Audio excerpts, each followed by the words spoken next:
was very aggressive, but like if we lay against the dock and the fenders, they damage the paint, so we're continuously keeping it up to keep it looking nice. Typically the whole ship is painted probably about 1.5 times a year, I would say. Yep, back right again. I wanted to ask how many people were on board, including the passengers and the people who work on the ship?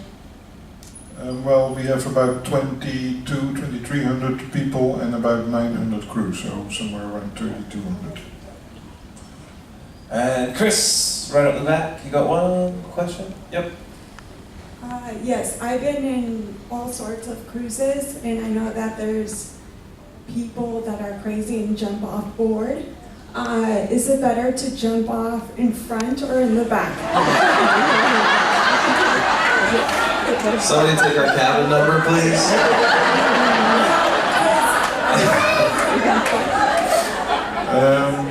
I have no personal experience in this, but I would think most people, you don't want to get sucked in the propellers, unless because that is really not good.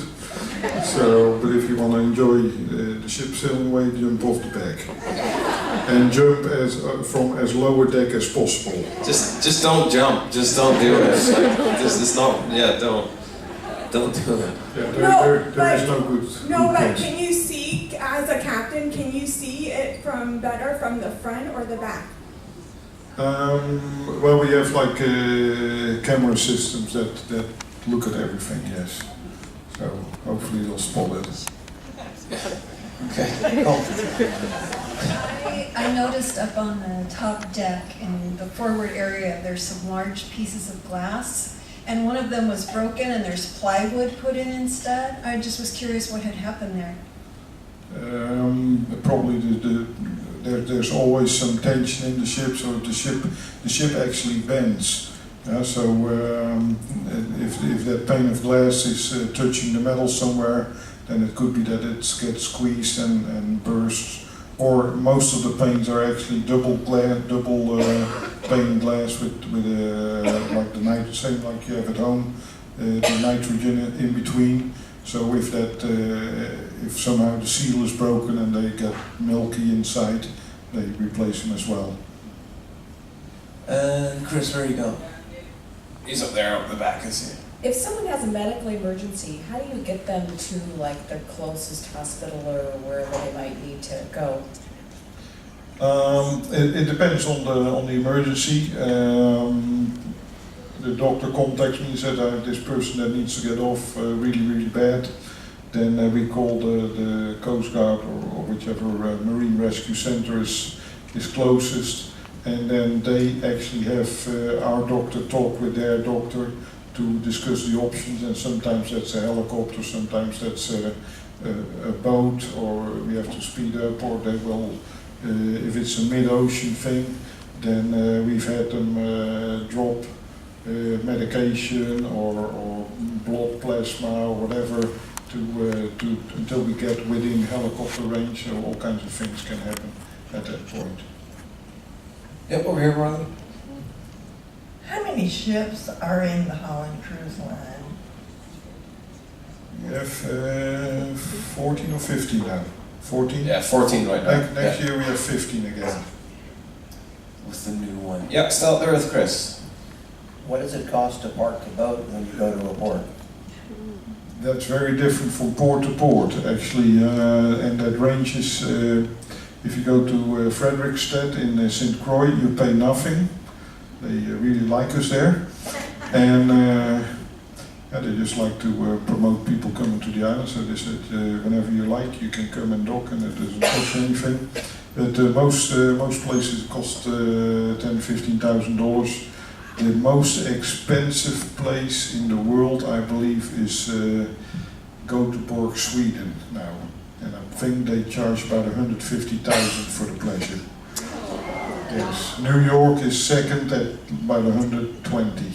So, not well. You don't stop there. So, but the Panama Canal actually I should ask him how much they paid here, but I think like I went on the Zuidendam, which is only slightly smaller, it was like $320,000 or $330,000.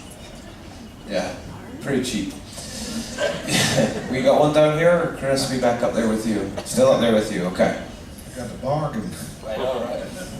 Yes, so over the last couple of days, I've noticed there's been some large wooden, I don't know if they're tree trunks or if it was a cargo, like lots of wood going by. Is there a reason for that? Did something happen?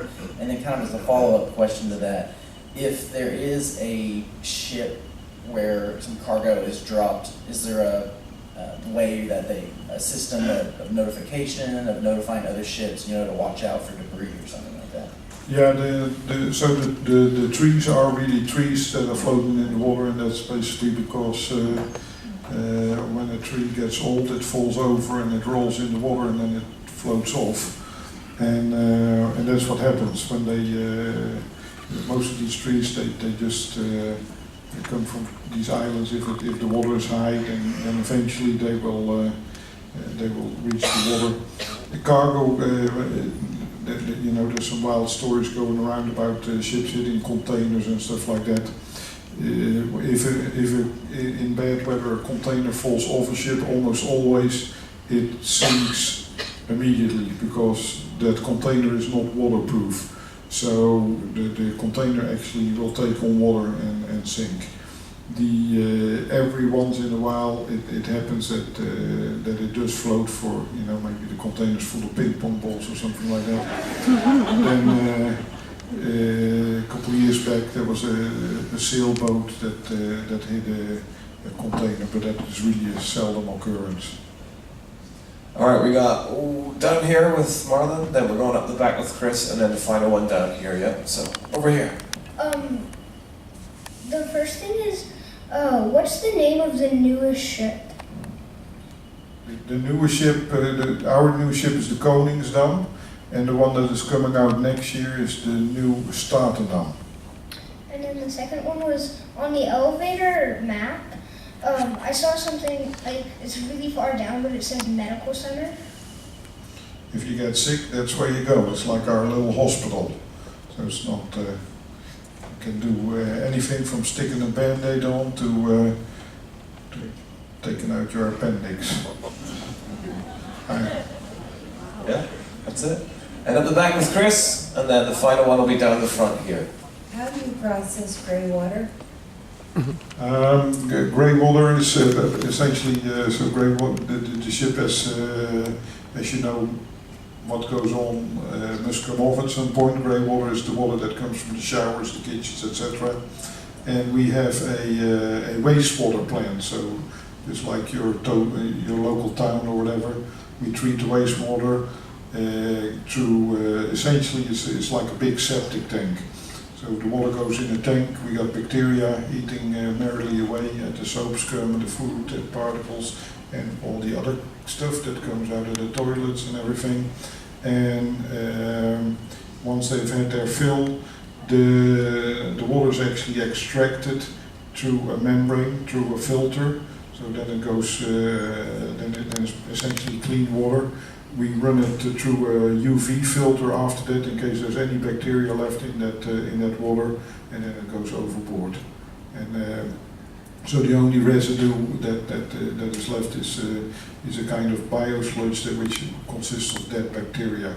So when you have your septic tank pumped out over time, we do the same thing, and that sludge goes into the incinerator and is burned.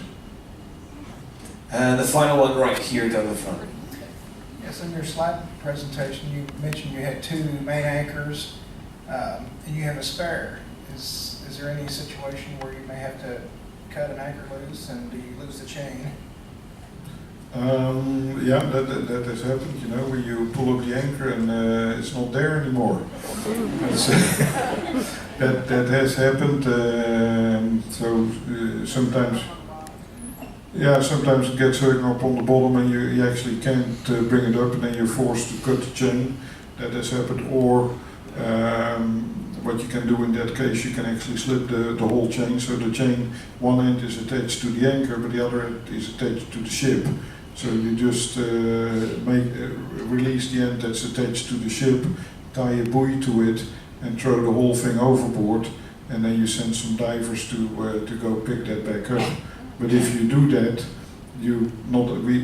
we have a spare anchor, but we don't have a spare chain. So then you have to find a piece of chain somewhere that is big enough to hold the ship. So in most cases, in that case, we just cut the chain off where it's at, and we carry a length of chain is 15 fathoms, is about 27 meters, and we carry 13 lengths of chain on each anchor.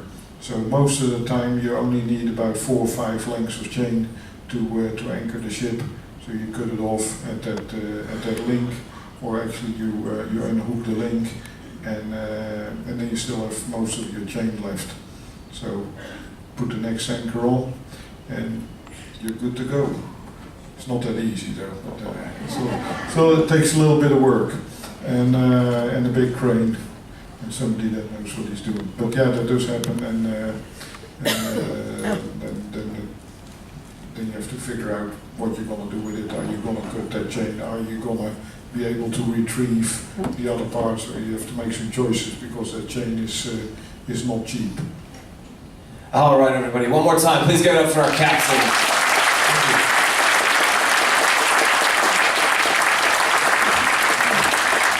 And thank you all for coming out. Again, get on out and enjoy your depth tonight. We've got plenty of time before we head off into Victoria, and plenty to do.